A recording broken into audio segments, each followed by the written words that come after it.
தத்துவமே. கொஞ்சம் இறக்கம் காட்டுங்க. பிச்சைக்காரனு கூட கொஞ்சம் மரியாதை கொடுப்பாங்க. யாரு என்னைய பார்த்தும் வந்து என்னை உள்ள அனுமதிக்கிறதுக்கு உங்களுக்கு மனசு வரல. இந்த சிரிச்சிட்டீங்கல்ல, இப்போ கதவை திறங்க. ஹாய் காய்ஸ், எல்லாருக்கும் குட் மார்னிங். எல்லாரும் என்ன பண்ணுறீங்க? உண்மையாலுமே வந்து நான் ரொம்ப சந்தோஷமாக இருக்கேன். ஏன் அப்படி சொல்லி பார்த்தீங்கன்னா உடனே சொல்லிடாதீங்க. ஏன் சிக்கா வந்துட்டானா, சிக்கா வந்து அப்படியா இப்படியா அதுவான்ட்டு, அதெல்லாம் கிடையவே கிடையாது. அதாவது வந்து அவர் வந்து கூட இருந்தே குளிப்பறித்து கேவலமாக அசிங்கமாக ஏளனமாக பேசுகிறவருக்கு மத்தியில், அதை கூட வாழ்கிறவளையே 6 வருஷமாக வாழ்கிறவளுக்கு மத்தியில் கேவலப்படுத்தக்கூடிய ஒரு நபர் இருந்தும், ஆனால் எனக்கு எதுவுமே செய்ய முடியாட்டினாலும் கூட எங்கேயோ இருந்து யாருன்னே தெரியாமல், அவங்கள நான் முன்ன பின்ன கூட பார்த்தது கிடையாது, அவங்க யார் என்னன்னு கூட தெரியாது, ஆனால் ஒரு பப்ளிக் நம்பரில் வந்து எனக்காக ஆறுதலா அன்பா, அக்கா நாங்கள் இருக்கிறக்கா, நாங்கள் சப்போர்ட் பண்ணுறக்கா, நீ ஏன்க்கா கவலைப்படுற, நீ இதே மாதிரி இருக்கா, ரொம்ப கூட வேணாக்கா, நீங்கள் கடைசி வரைக்கும் பிரிஞ்சு போங்கன்னு கூட நான் சொல்லலைக்கா. ஆனால் நீங்கள் ஒரு 10 நாள் இப்போ எப்படி இருக்கீங்க? நேற்று கூட நீங்கள் வந்து அழுது ஒரு ஷார்ட்ஸ் போட்டீங்கன்னு சத்தியமாக சொல்கிறேன். நான் அழுது போட்ட ஷார்ட்ஸ் வந்து உங்கள் சிக்கா அப்படிங்கிற ஒரு நபருக்கு கிடையாது, பாலா அப்படிங்கிற ஒரு நபருக்காக மட்டும்தான். ஏன் அப்படின்னா, நீ வந்து ஊர்மையை விட்டவழியே பொண்டாட்டிக்கும் போது என்ன இருந்தாலும் அவன் சரியாக இருந்தால் நமக்கு இந்த வாழ்க்கை வந்திருக்குமா? இன்றைக்கி நம்ம 2 பிள்ளைங்களுமே, பாலா நான் எல்லாருமே சந்தோஷமாக இருந்திருப்போமே. நம்ம குடும்பம் அப்படி போச்சே, ஒரு ஆம்பளை சரியில்லைன்னா அந்த குடும்பம் என்ன ஆகும்? அப்படிங்கும்போது சரியே நம்ம திருத்தி வாழக்கூடாதா? இவர் என்ன பெரிய மம்மத குஞ்சா? அப்படியே அவளுக்கு மட்டும்தான் யோக்கியமாக வாழ்ந்துருக்காரா? என்கிட்ட வந்ததுக்கு பின்னாடி கூட 6 வருஷமா உண்மையாக வாழ்ந்தாருன்னா நான் கேரண்டியாக சொல்லுவேன், ஆமாம் எனக்காக உண்மையாக வாழ்ந்துக்கிட்டு இருக்காரு, நான் அவருக்காக உண்மையாக வாழ்கிறேன் அப்படின்ட்டு. இவருக்கு நிறையா துரோகம் பண்ணியிருக்கா, இவர் அவளுக்கு நிறையா துரோகம் பண்ணியிருக்காரு. நான் ஏதோ புருஷன் சரியில்லைன்னு சொல்லிட்டு நான் ஒரு பக்கம் அப்படிங்கும்போது இங்கே யார் யோக்கியஸ்தனம் கிடையாது, யோக்கியமும் கிடையாது. நம்ம மனக்கட்டுப்பாடுன்னு ஒன்று இருக்குது. நம்ம நம்புறவங்களுக்கு துரோகம் பண்ணக்கூடாதுன்னு சொல்லிட்டு தான் இந்த 6 வருஷமாக அவர் எவ்வளவோ தவறுகள் என்னென்னமோ செஞ்சாலும் இன்றைக்கி எனக்குன்னு உண்மையாக இருக்கிறாரு. இப்போயும் அங்கே போய் இருந்தாலும் எப்படி இருப்பாருன்னு என் மனசுக்கு தெரியும். நான் அதே மாதிரி எப்படி இருக்கேன்னு தெரிந்தா சண்டை எனக்கு மனசு வந்து நிறைய பேர் வந்து சொன்னாங்க. ஏன் ஓப்பனாக சொல்கிறதுக்கு என்ன, அக்கா நீங்கள் திலீப்பாவை கூட்டிகிட்டு வந்து ஊட்டி போகிறீங்களா கொடைக்கானல்? ஏன்னா அம்மா பிள்ளையும் போகும்போது எந்த நாயுமே கேட்காது, எவனுமே எதுவுமே பண்ண முடியாது. நீ அந்த ஆள் கூட போகிறனால தாக்கா உனக்கு இவ்வளோ பிரச்சனை. உனக்கு ஊட்டிக்கு வந்து எங்கள் வீடே இருக்குது வாங்கக்கா, கொடைக்கானலில் ஒருத்தவங்க வந்து ரூமு போட்டு தரேன். நாங்கள் நீங்கள் நினைக்கிற மாதிரி ஆம்பளைலாம் கிடையாது, என்னோட சகோதரிகள் தான் எல்லாருமே. ஏன்னா உங்களுக்கு நல்லா தெரியும், நான் அவ்வளோ சீக்கிரம் ஆம்பளையில் பேச மாட்டேன். உடனே கமெண்டில் வருவாங்க, அந்த கமெண்ட்லாம் படித்து அப்புறமே வீடியோ போடுறேன் அப்படிங்கிற ஒரு இதில் வேணாப்பா. 1000 சண்டை இருந்தாலும் 1000 வம்பு இருந்தாலும் 1000 பிரச்சனை இருந்தாலுமே நான் வந்து வீட்டை விட்டு போகக்கூடாது. ஏன்னா திலீப்பா வேற இருக்கான். அவள் ஒரு வயசு பையன் நமக்கு இருக்கும்போது நமக்கு எதுக்கு கவலைண்டா? நல்லா சாப்பிட்டோம். இப்போ தான் தூங்கி மணி எத்துறாங்க, மணி 8:45. இப்போ தான் தூங்கி எந்திரிச்சு நல்லா அவன் வாட்டுக்கு கீழே படுத்துக்கிட்டான். என் கூட வந்து படுக்க மாட்டேங்கிறான். ஏன்னா அவன் வந்து ஒரு வயசு பையன் அப்படிங்கிறனால அவன் கூச்சப்படுறான். ஏன்னா அவன் படுத்தானா கட்டிலே பத்தாது, அவ்வளோ ஹைட்டில் இருப்பான். அப்படிங்கிறனால அம்மா நான் கீழே படுத்துக்கிறேம்மா அப்படின்னு சொல்லி சொன்னான். சரி கூச்சப்படுறான் போல இருக்கு அப்படின்னு சொல்லிட்டு சரி படுத்துக்கிறா அப்படின்னு சொல்லிட்டு நான் கட்டில் படுத்துக்கிட்டேன். அவன் கீழே படுத்துக்கிட்டேன். நாங்கள் வார்டு கதவை இழுத்து சாத்தி படுத்தவங்க தான். இப்போ தான் எந்திரிச்சு ஒரு கடைக்கு போய்ட்டு ஒரு 10 ரூபா பாக்கெட் பால் வாங்கிட்டு வந்துட்டு ஒரு காப்பியை போட்டு குடிச்சிட்டு சரி வீடியோ போட்டுருவோம் அப்படின்னு சொல்லிட்டு நான் இப்போ வந்து எடுத்துக்கிட்டு இருக்கேன். என்ன அப்படின்னா, நேற்று வந்து நம்ம மைனர் குஞ்சு இருக்காருல்ல, மைனர் குஞ்சு, அந்த மைனர் குஞ்சு மானமுள்ள மகராசன் அப்படியே இங்கே வம்சம் வாரி வழங்கி பேர் போன குடும்பம், அந்த குடும்பத்தில் இருக்கிறாரே இந்த சிக்கந்தர்னு ஒருத்தர். இவர் என்னாச்சு, என்ன நல்லா நாக்கடை புடுங்குற மாதிரி கேட்பேன், இருங்க நான் மெதுவாக கேட்க வர்றேன். ஏதோ ரொம்ப யோக்கியஸ்த மாதிரி நான் வந்து சோப்பாவில் உட்கார வச்சு உன்னை துப்பிட்டேன், அதை நீ கூட பெருசாக எடுத்துக்கல. இந்த கூட இருக்காங்க பற்றி அல்ல கை நுள்ள கை, அந்த கை இந்த கை, உடஞ்ச கை, முறிஞ்ச கை, குஷ்டநோய் வந்த கைன்னு சொல்லிக்கிட்டு இருக்காங்கல்ல, இவங்க பூரா உடனே ஐயோ துப்பிட்டா, ஐயோ துப்பிட்டா, ஐயோ துப்பிட்டா அப்படின்னு ஏத்துன்னு. ஏன்னா அவர் ட்ரிங்க்ஸ் பண்ணிட்டு போயிருக்காரு, அவர் கொஞ்சம் போதையில் இருக்காருன்னு கண்டுபிடிச்சிட்டாங்க. கண்டுபிடிச்சோடனே இப்போ அடித்தாதாண்டா காயின்னு கரெக்டாக நவுத்த முடியும்னு சொல்லிட்டு கரெக்டாக போட்டு அடித்து நவுத்திட்டாங்க காயை. சரியாங்காரு, அது கூட சேர்ந்து எனக்கும் கூட தொண்டை கவ்வ ஆரம்பிச்சிருச்சு. அப்படிங்கும்போது நான் என்ன சொல்கிறேன் அப்படின்னா, இந்த வீடியோ இந்த ஒரு கிளிப்பிங் இப்போ வந்து ஸ்டார்ட் ஆகிட்டு தான் அதுக்கப்புறம் என்னோட வீடியோவே வரும். இதை நிறைய பேர் என்ன கேட்டாரு இந்த நல்லகுடி நாணயம் அப்படின்னு சொல்லி பார்த்தீங்கன்னா, அப்படியா சுமி துப்புனாளா, இது எப்போ, இது எனக்கு தெரியாதே, அவள் துபாய்க்காரன்ட்ட திறந்து காமிச்சதும் உனக்கு தெரியாது, பாப்பா என்னாகுதுன்னதும் தெரியாது, பாப்பா வலிக்குதுன்னதும் உனக்கு தெரியாது, உச்சக்கட்டத்தை அடையிறேன்னு சொன்னதும் உனக்கு தெரியாது, சரத்து வீட்டுக்கு வந்துட்டு போனதும் தெரியாது, சரத்து கூட 4 வருஷமா போய் குடும்பம் நடத்துறதும் உனக்கு தெரியாது. எதுவுமே உனக்கு தெரியாத நேரத்தில் அப்புறம் எப்படி உனக்கு காரி துப்புனது மட்டும் தெரிய போகுது? இல்லை தெரிஞ்சாதான் நீ என்ன அப்படி நாண்டுக்கிட்டு நடு உத்தரத்தில் தொங்க போறிய? எல்லாமே தெரிஞ்சாலும் தெரியாத மாதிரி தான் நீ இருக்கிற. ஏன்னா என்ன காரணம்னு சொல்கிறேன், நல்லா கேட்டுக்க. ஒன்று கூட பிறந்தவங்க யாராவது உனக்கு இருந்திருக்கணும், இல்லை தாய் தாப்பன்னு சொல்லி யாராவது இருந்திருக்கணும், இல்லை சொந்த பந்தம்னு சொல்லி யாராவது இருந்திருக்கணும். யாருமே இல்லாமல் இன்னைக்கு குடும்பம் அவ கழட்டி விட்டா நான் கழட்டி விட்டா அவ, இந்த 2 விஷயத்துக்குள்ள தான் நீ ஓட முடியும். நாளைக்கு நானும் கழட்டி விட்டு போயிட்டா உன் குடும்பம் அடித்தாலும் மிதிச்சாலும் என்ன பண்ணாலும் ஏது பண்ணாலும் நீ அங்கே தான் இருந்து ஆகணும். எனக்கு அப்படி கிடையாது. அம்மா இருக்கு, அண்ணன் தம்பி இருக்கான், சொந்த சொருத்து இருக்கான், ஏன் கட்டுன புருஷன் பாலவிநாயகன் இருக்கான், புரியுதா? 1000 அயோக்கியத்தனம் பண்ண எனக்கு இத்தனை நாள் கூடங்க பாலா மேலே வந்து சி நம்ம வந்து இவன் சரி இருந்தால் நம்ம ஏன் இப்படி வாழ்க்கை போகுது, இவனை இனிமேல் சென்மத்துக்குமே இவன் மூஞ்சில முழிக்கக்கூடாது, இவனை பார்க்கவே கூடாது, இவன் கூட வாழவே கூடாது, இவன் எதுக்கு அப்படின்னு சொல்லிட்டு எனக்கு இந்த விஷயம்லாம் வந்து ரொம்ப ஓடிக்கிட்டே இருந்துச்சு. இத்தனை வருஷமா முருகன் மேலே சத்தியமாக 6 வருஷமா ஓடிக்கிட்டு இருந்துச்சுன்னு வச்சுக்கோங்க. இப்போ ஒரு 2 நாளாக ஒரு பிரச்சனை ஓடிக்கிட்டு இருக்கு. கோகுல் விஷயம் ஓடவும் நான் வந்து ஒரு முக்கியமான ஒரு அதிகாரிகளுக்கு ஃபோன் பண்ணி இந்த மாதிரி என் குழந்தைக்கு வந்து இந்த மாதிரி ஒரு பிரச்சனைங்கன்னு சொன்னோன்னா நடவடிக்கை வந்து பயங்கர ஹெவியாக போச்சு. ஏன்னா அவர் வந்து என்னை சீண்டி விட்டாரு, அதனால பயங்கரமாக போய்கிட்டு இருக்கு. சரி நான் தான் இதில் ரிஸ்க் எடுத்திருக்கேன் போல இருக்கு. இந்த குடியார பையன் எங்கே போய் பண்ணியிருக்க போறான்னு பார்த்தா 46 வாட்டி ஃபோன் பண்ணியிருக்கானா. அந்த ஒரு நம்பர் ஒன்று இருக்குல்ல, அதுக்கு ஃபோன் பண்ணி கம்ப்ளைண்ட்டை ரிஜிஸ்டர் பண்ணியிருக்கேன். என் குழந்தைய வந்து இந்த மாதிரி பண்ணியிருக்கான்ட்டு. ஏன் அப்படின்னா நான் ஃபோன் பண்ணி சொன்னேன், இந்த மாதிரிடா கோகுலுக்கு இந்த மாதிரி பிரச்சனைடா அப்படின்னோடனே உடனே ஃபோன் பண்ணி சொல்லி எல்லாம் பண்ணி எனக்கு ஃபோன் பண்ணி நான் ஃபோன் பண்ணிட்டேன் சொல்லிட்டேன். அப்படிங்கும்போது அவங்களே என்ன சொல்கிறாங்க, ஏங்க இந்த பாலவிநாயகன் யாருங்கன்னு கேட்டாங்க. அவன் என் வீட்டுக்காரருங்க அப்படின்னு சொன்னேன். சுப்புலட்சுமி நான் தாங்க அப்படின்னோட, அப்போ நீங்கள் 2 ஹஸ்பண்ட் ஒய்ஃபா ஒன்றா இருக்கீங்களா தெரியும், இல்லைங்க நாங்கள் பிரிஞ்சு தான் இருக்கிறோம். சரி பிரிஞ்சு இருக்கிறவங்க எப்படிங்க குழந்தை விஷயத்தில் மட்டும் 2 பேருமே அடிச்சு தள்ளுறீங்க? என் குழந்தைய நான் அவங்க பார்த்தே ஆகணும், என் பையன் நல்லா இருக்கானா அவர் உங்களுக்கு மேலே குதிக்கிறார், அவருக்கு மேலே நீங்கள் குதிக்கிறீங்க. அப்படிங்கும்போது எனக்கு உண்மையாலுமே சொல்லவா என் மனசில் அந்த காதல் அப்படியே வந்துச்சு. என்னதான் இருந்தாலும் நான் வந்து வெறுப்புல தான் இருக்கிறேன்.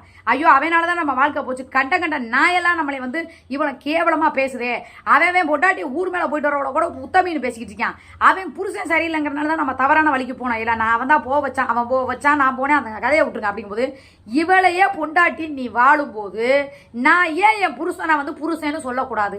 என் புருஷன் பாலவிநாயகத்தை ஏன் புருஷன்னு சொல்லக்கூடாது? அவன் கேப்பு மாதிரி கேடுங்க நிறைய பேர் நீங்கள் சொன்னீங்க. அதில் வந்து எனக்கு அந்த விஷயம் ரொம்ப பிடிச்சிருச்சு. என்னன்னா இங்கே வா சூர்யா, என்னதான் பண்ணாலும் பொண்டாட்டி பல வேர்கிட்ட போயிட்டு வந்தாலும் அதை புருஷன் பார்த்தாலுமே பொண்டாட்டியை விட்டு கொடுக்க மாட்டான். சரியா? அப்படின்னு சொல்லி ஏன் யாருமே இல்லை. அந்த மெர்சிமா கூட நிறைய வாட்டி சொல்லியிருக்கு. அதெல்லாம் வந்து என்ன தப்பு பண்ணாலும் எல்லாருக்கும் தெரியுது சூர்யா. ஆனால் என்ன அப்படின்னா அந்த கமாண்டரை பூரா நீ எதிர்த்து பேசுகிற, கமாண்டரை பூரா மரியாதை இல்லாமல் பேசுகிற, அவங்கள பூரா கொஞ்சம் கூட வந்து ஒரு இது பண்ணவே மாட்டேங்கிற. அதனால தான். ஆனால் அவங்க 2 பேருமே கமாண்டரை வந்து அவங்க தான் எல்லாமே அப்படிங்கிறனால போகிறனால தான் சப்போர்ட் பண்ணுறது, சூப்பர் சாட் பண்ணுறது எல்லாமே. அது மெர்சி சும்மா சொல்லலை, எல்லா சகோதரியும் சொன்னாங்க. அப்படி சொல்கிற பட்சத்தில் நீ ஏன் கமாண்டரை ஏற்று பேசுகிற? அவங்க இல்லைன்னா வந்து உனக்கு எதுவும் இருக்கான்னு. நான் கமாண்டரை மொத்தமாக பேசவே நான் கிடையாது.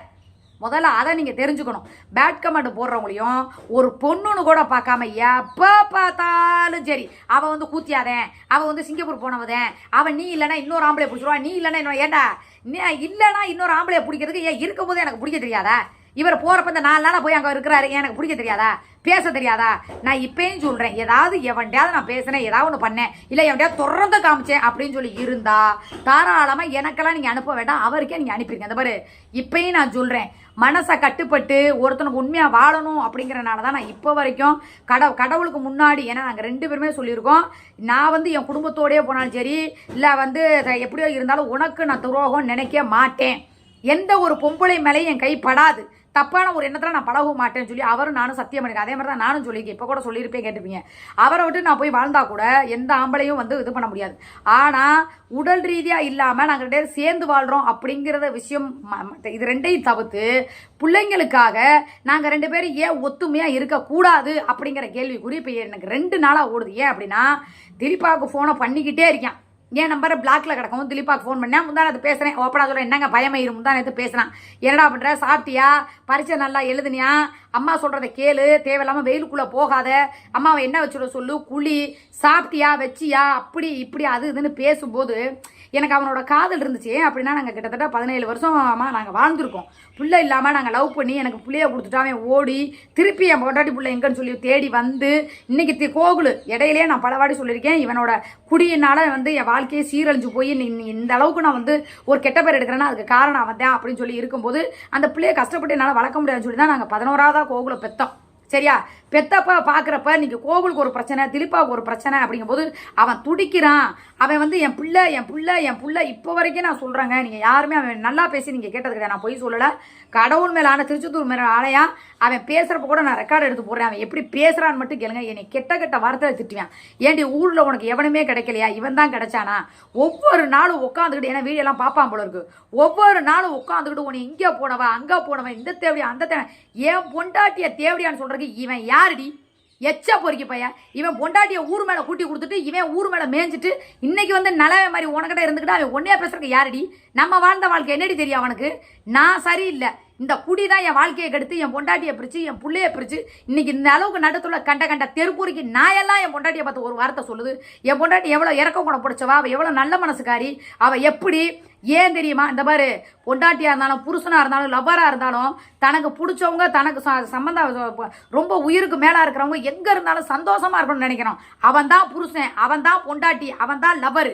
ஆனால் பொண்டாட்டிங்கிறவளை கேவலமாக வந்து விட்டுவிட்டு அடுத்தவன் பொண்டாட்டியை உட்காந்துக்கிட்டு இவன் இங்கே போனவா அங்கே போன எங்கே வேணாலும் நீ போடி, எவன்ட்ட வேணாலும் போடி. அதை கேள்வி கேட்குற உரிமை எனக்கு மட்டும்தான் இருக்குது. நான் தான் புருஷன், எனக்கு 2 புள்ள நீ பெற்றிருக்க சரியா? எனக்கு புள்ள பெக்காம இந்த அங்கே போய் பெத்தேன் இங்கே போய் பெத்தேன்னு ஏதாவது பேசிக்கிட்டு 2 பேர் இருந்தாங்க அடுத்து நான் பார்க்க மாட்டேன். நான் என்ன பண்ணுவேன்னு உனக்கு நல்லா தெரியும். இப்பயும் நான் சொல்கிறேன். அவன் என்னடி வாழ்க்கை விட்டு கொடுத்தா? இப்போ வரைக்கும் கண்டவன்ட்ட பேசிக்கிட்டு எல்லாம் நான் பார்த்துக்கிட்டு தான் இருக்கேன். எல்லாமே எனக்கு தெரியும். நான் தேவையில்லாமல் உனக்கு வந்து தொந்தரவு பண்ணக்கூடாதே, கூப்பிடக்கூடாதே, வைக்கக்கூடாதுன்னு சொல்லிட்டு தான் நான் பேசாமல் இருக்கேன். அவளை தான் சொல்லிட்டேன். ஒரு லிமிட் இருக்குது. 2வது கண்டென்ட்டுக்காக என்னையும் பேசியிருக்கேன், திலீப்பாவையும் பேசியிருக்கேன். நல்லதுக்கு இல்லை. உன் கள்ள புருஷனை சொல்லி வச்சிரு, மரியாதை இருக்காது. நான் நேராக போலீஸ் ஸ்டேஷனில் போய் கம்ப்ளைண்ட் கொடுத்தேன். என் பொண்டாட்டி என் புள்ள எனக்கு வேணுங்கன்னு நான் சொன்னேன். அவங்களும் வந்து அப்பா வேணுன்ட்டுருவாங்க. உனக்கு நல்லா தெரியும். ஏன்னா அது ஏன் புள்ள இப்போ வரைக்கும் வந்து என்னை விட்டு கொடுக்கல. நீ ஹாஸ்பிட்டலுக்குள்ளே பார்க்கக்கூடாதுன்னு சொல்லி வரைக்கும் நீ சொல்லி எழுதி கொடுத்துட்டு வந்திருக்க. ஆனால் போலீஸ் ஸ்டேஷனில் நான் போய் சொல்லிடுவேன் என்னை என் பிள்ளைய பார்க்க விடலைண்ணா அப்படின்னு சொல்லி நான் சொன்னனால தான் இப்போ வரைக்கும் ஹாஸ்பிட்டலுக்குள்ளே பார்க்க விட்றாங்க. சரியா? ஏன்னா இப்போ அப்பா ஆதாரத்தோடு இருக்குது. நான் உன் புருஷன்னு, நீ என் கூட இல்லை, நீ இன்னும் லட்சம் புருஷன் கூட வாழ்ந்துட்டு இருந்தாலும் நீ என் பொண்டாட்டி தான், எனக்கு என் புள்ள தான். அப்படிங்கனால நீ இதே மாதிரி அவன் கண்டென்ட்டுக்கு எடுத்தான் கண்டமாக ஆக்கி போடுவேன். எனக்கு குடும்பமும் கிடையாது, ஒன்றும் கிடையாது. இவனால தான் என் குடும்பமே இன்னைக்கு சீரழிஞ்சு போய் கிடக்கு. என் பொண்டாட்டி இவ்வளோ கேவலப்படுறா. என் பிள்ளைங்க இன்னைக்கு வந்து அப்பான்னு சொல்ல முடியாமல் அதுக்கு அது கிடந்து தவிக்குதுக்கு. அப்படிங்கும்போது எனக்கு தேவையே கிடையாது, எனக்கு ஒன்றுமே கிடையாது. என் குடும்பத்தையே நான் தூக்கி வச்சுட்டு வந்தேன். கடைசியில் எனக்கு பொண்டாட்டி பிள்ளை இல்லைங்கும் போது வேணாம், அளவோட பேச சொல்லு. ஏதோ நீ சந்தோஷமா இருக்கிய, பிள்ளைகளை பார்த்துக்கிறிய அப்படிங்கிற ஒரே காரணம் தான். ஆனால் பிள்ளைங்களுக்கு ஒன்றுனா ஒன்னையும் விட மாட்டேன், அவனையும் விட மாட்டேன், அந்த அவளையும் விட மாட்டேன். 3 பேரையும் சொல்லிட்டேன். நான் ஏற்கனவே திருநெல்வேலிக்காரன் நல்லா தெரியும் அப்படிங்கிற மாதிரி சொன்னேன். நான் பேசாமல் இருறா பிள்ளைகளை மட்டும் பாருங்க. ஆனால் பிள்ளைக்கு ஒன்றுனா துடிச்சான் பாருங்க முந்தா நாள். அப்போ தான் அவனோட அன்பையும் பாசையும் காதலையும் எனக்கு ஃபோனை போட்டு என்னை அந்த கிழிச்சான். ஏன்டி பெத்த பிள்ளைய கூட பார்க்க முடியாது. நான் அவ்வளோ தூரம் பார்க்குறது உங்கள் எல்லாருக்கும் தெரியும். ஆனான்னு கேட்குறேன். ஆனால் எவ்வளோதான் தப்பு பண்ணாலும் தான் பொண்டாட்டி என்ன தான் அடுத்தவங்கிட்ட வாழ்ந்துக்கிட்டு இருக்க ஒரு கூத்தியாலாக வாழ்ந்தாலுமே தான் பொண்டாட்டி தனக்கு தான் பொண்டாட்டின்னு சொன்னா பார்த்தீங்களா, அங்கே தாங்க அவன் நிற்கிறான். இந்த சில்லறைய மாதிரி அவன் என்ன கண்ட பொம்பளைகிட்ட போய்கிட்டு வந்தானா, இல்லை கண்டவன்ட்ட வந்து மேய்ஞ்சிக்கிட்டு இருக்கானா, இல்லை இவ்வளோ வயசாகி நமக்கு ஒரு கூத்தி அவன்னு நினைக்கிறானா? அவன் அப்பையும் சொன்ன ஒரே வார்த்தை இப்பயும் சொன்ன ஒரே வார்த்தை என்னன்னு கேட்டிங்கன்னா, ஏன் பொண்டாட்டி ஏன் புள்ள அவள் லட்சம் பேர்கிட்ட போயிட்டு எங்கள் அம்மா கிட்டே அதை தான் சொல்லியிருக்கான். அவள் லட்சம் பேர்கிட்ட வேணாலும் போயிட்டு வரட்டுங்க. அவள் புருஷங்கிற அந்தஸ்தும் அதிகாரம் ஆதாரமும் எனக்கிட்ட இருக்குது. நான் நினச்சேன் இப்பயே கூட என்ன வேணாலும் பண்ணலாம். வேண்டாம். ஏன்னா என்ன நான் குடியில் அடிக்ட் ஆகிட்டேன். அவள் கூட குடிக்கிற பழக்கம் அவளுக்கு இருக்குது. ஆனால் தெளிவாக இருப்பா. பிள்ளைங்களை பார்த்துக்குவா, யார்கிட்ட எப்படி பேசணும் என்னட்ட. முன்ன இருந்த சூர்யாலாம், நான் வாழும்போது இருந்த சூர்யாலாம் வேற. என்னெல்லாம் அடிச்சான்னா எலும்பு ஒரு எலும்பு நொறுங்கும். அம்மனத்தோட என்னை ரோட்டில் விட்டவ. ஆனால் இன்னைக்கு எவனோ ஒருத்தனுக்காக எந்த எச்சைக்காகவோ போய் அடங்கி அழுது மன்னிப்பு கேட்டு அவன் பேச என்ன இருந்தாலும் என் பொண்டாட்டி ஒருத்தன் தப்பாக பேசும்போது எனக்கு எவ்வளோ வலிக்குதுன்னு தெரியுமா? மரியாதை இல்லை சொல்லி வச்சிருங்க அத்தை. அப்படி எங்கள் அம்மா அத்தை தான் கூப்பிடுவேன், எங்கள் அண்ணனை மச்சான் தான் கூப்பிடுவேன். சொல்லி வச்சிருங்க மச்சான், இது நல்லதுக்குள்ள என்னை மட்டும் போன போட்டு கேட்குறீங்களா அப்படின்னு சொல்லி இது ஒரு பிரச்சனை ஓடிக்கிட்டு இருக்கு. 2வது நான் எங்கள் அம்மா வீட்டில் வீடு பார்க்க சொல்லிட்டேன். நாளைக்கு திருவிழாவுக்கு வர்றதுக்கு நீ கோயிலுக்கு வர்ற நேர்த்திக்கடன் செய்யலை, எனக்கு அது தேவையே கிடையாது. சரியா? நீ வந்து நாளைக்கு எங்கள் அம்மா வீட்டுக்கு நான் வீடு பார்க்க போகிறது எங்கள் ஊர் பிடாரி மேலே சத்தியம் உண்மை. போய் பார்த்து வீடை பார்த்து டோக்கன் அட்வான்ஸ் கொடுத்துட்டு 3 to 6 மாதத்துக்குள்ளே நான் மதுரையவே காலி பண்ணி எங்கள் அம்மா வீட்டுக்கு போக போகிறேன். அதுக்காக நாளைக்கு நான் வீடு பார்க்க போகிறேன். அதனால் நீ கோயிலுக்கே வர வேண்டாம். வீடு இருக்குல்ல வீடு, சரியா? நீ தானே சொல்லியிருக்க வீடு வாங்கி தரணும். இது மிரட்டுறது கிடையாது, ஆர்டர். நீ வாங்கணும். ஏன்னா 6 வருஷம் உனக்காக நான் வாழ்ந்திருக்கேன். இல்லை நான் செய்ய மாட்டேன், நான் இப்படி பண்ண மாட்டேன் அப்படி பண்ண மாட்டேன்னா நான் எப்படி பண்ணுவேங்கிறது உனக்கு தெரியும்ல. என் புள்ள படிக்கிற விஷயத்திலே நான் என்ன பண்ணியிருக்கேங்கிறது உனக்கு தெரியும். நான் யார்ட்டையும் சொல்ல விரும்பலை. அவர் அப்படியாம்மா பாப்பம்மா நீயா நானான்னு பாப்பம்னாரு. நான் எவ்வளோ பெரிய ஆளுன்னு நான் காமிச்சிட்டேன். இன்னைக்கு வந்து அப்படியே புலம்பி போயிருக்காரு. தேவையில்லாமல் இந்த பிள்ளைய சீண்டி விட்டோமோனே. ஏன்னா நான் அமைதியாக போகிற வரைக்கும் தான் எல்லாருக்குமே சந்தோஷம். நான் கொஞ்சம் சீரியஸாக ஆனேன்னா அத்தனை பேருக்குமே கண்ணீர் மட்டும்தான் மிச்சம். இப்பயும் நான் சொல்லிக்கிறேன், நீ சிரிக்கணுமா அழுகணுமா என்ன பண்ணணும் ஏது பண்ணணுங்கிறது எனக்கு தான் தெரியும். நான் என்ன சொல்கிறேன், காரி அவள் துப்பி இருந்தா இந்த ஜட்டி பாப்பா நோது இருக்குதுல்ல, காரி துப்புனாளா இது எப்பன்னு இருக்க துப்புன வீடியோ இந்த கிளிப்பிங் போட்டுட்டு தான் அடுத்து இந்த வீடியோவே நான் ஆரம்பிச்சிருக்கேன். அடுத்து தேவைப்பட்டால் இன்னும் பாப்பா நோவுன்னு அக்கா பேசிச்சுல அந்த ஆடியோ, அதுக்கப்புறம் வலிக்குதுன்னு சொன்னிச்சு அந்த ஆடியோ, நீங்கள் எனக்கு அதை காமிக்கும் போது மூடாக இருக்குன்னு சொன்னிச்சு அந்த ஆடியோ, இன்னும் நிறைய ஆடியோ, நீ 3 வேளைக்கு 6 வேளை கூப்பிடுவேன் அப்படின்னு சொன்ன ஆடியோ, அதுக்கப்புறம் ஏதோ பழனியில் யாரையோ வச்சுருந்து விபச்சார கேஸில் போனியாமே, அது எல்லா விஷயத்தையும் கொண்டு வந்து நான் மீடியாக்குள்ளே போடுவேன். சரியா?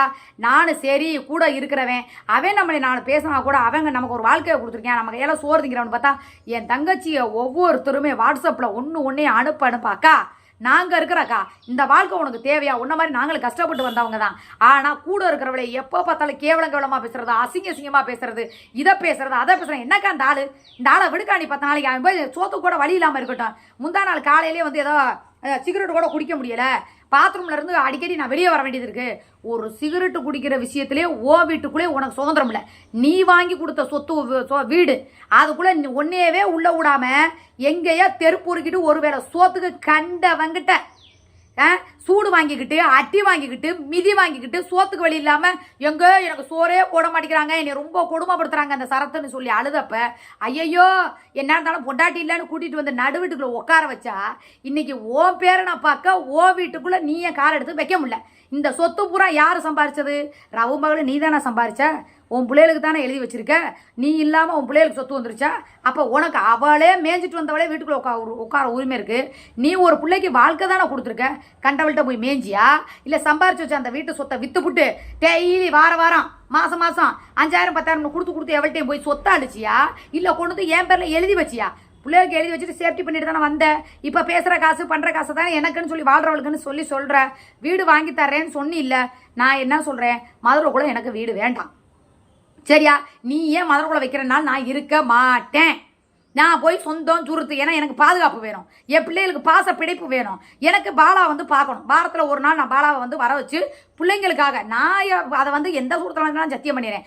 நீ எப்படி உன் குடும்பத்தோடு வந்தா உன் பொண்டாடியை நீ எதுவும் பண்ண மாட்டேன், நீ இப்போ வைக்க மாட்டேன் அப்படின்னு சொல்லி நான் நம்புறனோ அதே மாதிரி நீ அவனே வந்து பிள்ளைகளை பார்த்தாலும் பண்ணாலும் வச்சாலும் நான் அவனை பார்த்தாலும் எந்த தப்பும் நடக்காதுன்னு நீ நம்புவில்லை. ஏன் நம்ப மாட்டேங்கிற? அவன் காஞ்ச மாடு மேயிற மாதிரி ஏன் இவ கூட தான் மேய வந்தா நீ தான் சொன்ன. நான் வந்து இருக்கிறப்ப நீ வரலை, என்கிட்ட தப்பு பண்ண முயற்சி பண்ணலை, ஏன் அப்படி நான் எல்லா வேலையும் பண்ணுவா, படுக்கிற விஷயத்தில் தானடா உன்னை மயக்கி வச்சிருக்கா அப்படின்னு சொல்லி மயக்கவும் பாப்பா. ஏன்னா அவளோட நினப்பு என்ன தெரியுமா, உனக்கு ஏதோ நான் அப்படியே படுக்கிற விஷயத்தில் மயக்கி என்னென்னமோ பண்ணி ஏதோதெல்லாம் சொல்கிறா. அந்த ஈனப்பணமான புத்திகளாக நீ மயங்க மாட்டான்னு சொல்லி எனக்கும் தெரியும். நான் வந்து அப்படியே பெரிய இதாக இருக்கிறனால நீ மயங்கிட்ட அப்படிங்கிறத மயங்க மாட்டேங்கிறது அப்படியே அழகா அப்படியே பார்க்க அப்படியே கல்லறா அழகா ஸ்லிம்மா அப்படியே கொப்பும் குலையுமா இருக்க. இது கொப்பும் குலையுமா தூக்கி போட்டு கொசு நொசுக்கிற மாதிரி நசிக்கலாம் அப்படிங்கிறனால அதை அழகுல ஊர் பயலே அவள் அழகுல வேணா மயங்கி ஐயோ இடுப்பு அழகு மூக்கழகு கண்ணழகு மாங்காய் அழகுன்னு சொல்லலாம். ஆனால் என்ன அழகாக இருந்தால் அவுத்து போட்டு அம்மனம் பண்ணனாலும் உனக்கு ஒன்றும் தோணாது, இவன் என்ன அவுத்து போட்டு அம்மனம் பண்ணாலும் எனக்கும் தோணாது. ஏன்னா நம்ம 2 பேத்துக்குள்ள ஒரு அண்டர்ஸ்டாண்டிங்னு ஒன்று இருக்குது. நம்ம பண்ணின காதல், நம்ம பட்ட வலி, நம்ம பட்ட கஷ்டம் எல்லாம் நமக்கு மட்டும்தான் தெரியும். சரியா? நம்ம அன்னைக்கு என்ன சொல்லிட்டோம், ஒருத்தருக்கு துரோகம் பண்ண மாட்டோம். அது யாரா இருந்தாலும் சரி, அப்படியே தேவை இருந்தாலும் கூட நான் உன்னை தேடி வர்றேன், நீ எனக்கு ஃபோன் பண்ணு அப்படின்னு சொல்லி தான் நான் இங்கே இருக்கும்போது கூட பாண்டிச்சேரிக்கு உன்னை தேடி வந்து எனக்கு உடல் ரீதியான இருக்க பிரச்சனை நான் தீர்த்துட்டு வந்தேன். நான் நினச்சிருந்தா இங்கேருந்து வேற எவன்ட்டையாவது போயிருக்க முடியாதா? எனக்கு வேணாம். ஏன்னா நான் கடவுளுக்கு பயப்படுவேன். என் மனசாட்சி என்னை குத்திரும், அதுக்குரிய தண்டனை கடவுள் கொடுத்துரும். அதனால் நான் என்ன சொல்கிறேன் அப்படின்னா, இவரோட குடும்பத்தை போட்டோன்னா நீ இன்னும் அசிங்கமாயிருவேன். நீ கேட்டது அவள் காரி துப்புனாளா, ஐயோ எனக்கு தெரியாதே சூர்யா தான் பண்ணுனா அப்படின்னு சொல்லி நான் நினச்சா கடைசியில் இவளும் இந்த வேலையை தான் பண்ணியிருக்காளா அப்படின்னு சொல்லி நீ கேட்ட அந்த குறும்படத்தை தான் நான் போட்டிருக்கேன். தேவைப்பட்ட அக்காவோட குறும்படம் இன்னும் ஒன்று ஒரு வீடியோக்கு முன்னாடி வரும். நான் எனக்கு வந்து நீ இப்படி பண்ணுற பத்தியா, பாலாவே வேணான்னு தலைமொழி இருந்த விஷயத்தில் பாலா மேலே எனக்கு இப்போ தான் காதல் வருது. இனிமேல் நான் போடக்கூடிய ஷார்ட்ஸ் அத்தனையுமே பாலாவுக்கு தான். இனிமேல் பாலா மிஸ்யூன்னு ஒவ்வொரு ஷார்ட்ஸ்லையும் நான் வைப்பேன். தேவைப்பட்டா அவன் கூட போய் ஷார்ட்ஸ் கூட போடுவேன். ஏன்னா என் புருஷன் என்னைய வந்து என்கிட்ட எனக்கு புள்ள கொடுத்த புருஷன், தாலி கட்டுறேன் எனக்கு புள்ள கொடுத்த புருஷன், அதிகாரப்பூர்வமான புருஷன், ஆதாரபூர்வமான புருஷன்.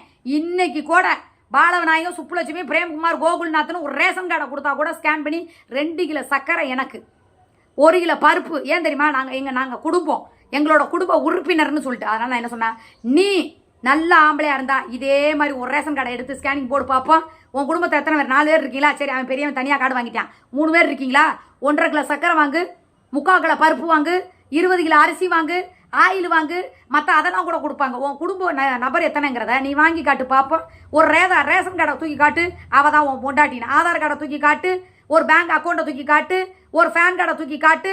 உன் பொண்டாட்டிங்கிறதுக்கு முதல்ல கல்யாணம் பண்ண ஆதாரத்தை முதல்ல காட்டு, சரியா? அப்புறம் வந்து பேசு, சரியா? ரொம்ப வாய் பேசக்கூடாது. இப்பயும் சொல்கிறேன், நீயா வந்து வீடு பார்த்து வாங்கி கொடுத்தீன்னா உனக்கு நல்லது. இல்லைனாலும் ஒன்றும் பிரச்சனை இல்லை, என்னைய தான் தெரியும்ல. நான் சிரித்து பேசிட்டா கூட சரி எதுவும் பண்ண மாட்டான்னு உனக்கு தெரியும். மௌனமாக இருந்தேன்னு வச்சுக்க, அடுத்து என்ன பண்ண போகிறேன் அப்படிங்கிறது யாருக்குமே தெரியாது. இனிமே என் தங்கச்சியை சொல்கிறத தான் நான் கேட்பேன். அவங்க சொன்ன ஒரே வார்த்தை, நீ பாலா மாமா கிட்ட பேசு.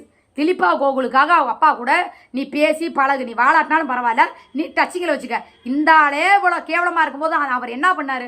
சூழ்நிலை மாறி போச்சு. இப்போ நீ நல்லபடியாக யூடியூப்பில் சம்பாதிக்கல, அவருக்கு ஒரு சேனலை வச்சு கொடு. பொண்டாட்டிங்கிற இவளுக்கே கேடு கட்டவளே ஒரு சேனல் வச்சுருக்கும் போது ஏன் அவருக்கு நீ ஓப்பன் பண்ணக்கூடாது? எங்கள் பாலா மாமாவை நாங்கள் வரவேற்கிறோம், நாங்கள் பண்ணுறோம் சப்போர்ட்டு. எங்கள் பாலா மாமா தான் எங்களுக்கு வேணும். நீ எங்களுக்கு சீக்கிரமே காட்டுக்கானாங்க. சீக்கிரமே பாலாவை ஒரு வீடியோவை எடுத்து நான் என்னோட ஐடியில் போஸ்ட் பண்ண போகிறேன். எல்லாரும் காத்துருங்க. இனிமே தான், ஏன்னா எனக்கு 7:30 ஆரம்பிச்சிச்சு அப்படிங்கிறது உண்மை தான். 7:30 ஆரம்பித்ததை என் குடும்பத்தோடு போய் சேருவேன் அப்படிங்கிறது எனக்கு தெரியாமல் போச்சு. பார்த்தீங்களா? பரவாயில்ல. கண்டிப்பாக வந்து பாலாவுக்கு ஒரு சொந்தமாக ஒரு கடை, ஏதோ ஒரு கடை. அவன் நல்லா படிச்சிருக்கான், அவனுக்கு டிரைவிங் தெரியும், இங்கிலீஷ் நல்லா படிச்சிருக்கான், கணக்கு வழக்கு நல்லா. கோகுல் எப்படி? கோகுல் கணக்கு வழக்கு வாயிலே தான் கணக்கு வழக்கு எல்லாம் கால்குலேஷன் போடுவோம். அந்த மாதிரி நான் என்ன சொல்கிறேன்னா, அழகாக ஒரு கடையை வச்சு திலீபாவும் கூட மாட ஹெல்ப் பண்ணிவிட்டு அப்பா பிள்ளை நாங்கள் குடும்பத்தோடு சம்பாரிச்சு அழகாக செம்மையாக குடிக்கிற பழக்கம் இருக்கா, குடி, பேசாமல் படுத்துக்க, கம்முன்னு இரு. நம்ம பிள்ளைக்காக வாழணும்னு நேற்றுலேருந்து நாங்கள் 2 பேருமே மனசு விட்டு பேச ஆரம்பிச்சிட்டோம். எங்களுக்குள்ளே பழைய அந்த காதல் வர ஆரம்பிச்சிருச்சு. அதனால் இந்த வீடியோவில் கூட நான் சொல்லிக்கிறேன், இந்த வீடியோவும் கண்டிப்பாக பாலா பாப்பான். I love you Bala, I miss you Bala. தயவு செஞ்சு சிக்கா பாய், என்னை இந்த நிலைமைக்கு கொண்டு வந்து விட்டது நீ தான், சரியா? அதனால் நான் என்ன சொன்னேன்னா, வீடு பார்க்க போகிறேன் நாளைக்கு. ஒழுங்காக வந்து வீட்டை பார்த்து அட்வான்ஸு, இதை கூட நம்ப மாட்டேங்க, நான் வீட்டுக்கு அட்வான்ஸ் கொடுக்க போகிறப்ப கூட உங்களுக்கு நான் வீடியோ எடுத்து போடுறேன். எண்ணி 3 to 6 மாதத்துக்குள்ள நான் ஊருக்கு போகிறது கன்ஃபார்ம். என் குடும்பத்தோட வாழ போகிறதும் கன்ஃபார்ம். ஓகே? அதனால் இதுக்கு மேலே என்ன இதுங்கிறத நீ பார்த்துக்க. ஏன்னா நான் துப்புனேன் தானே அங்கே போனேன், அதை விட கேவலமாக ரோட்டில் வச்சு துப்பியிருக்கால. இப்போ நீ வாழ போறியா இல்லை நாட்டுக்கு தொங்க போறியான்னு முடிவு எடுத்துக்க, சரியா? பாய்.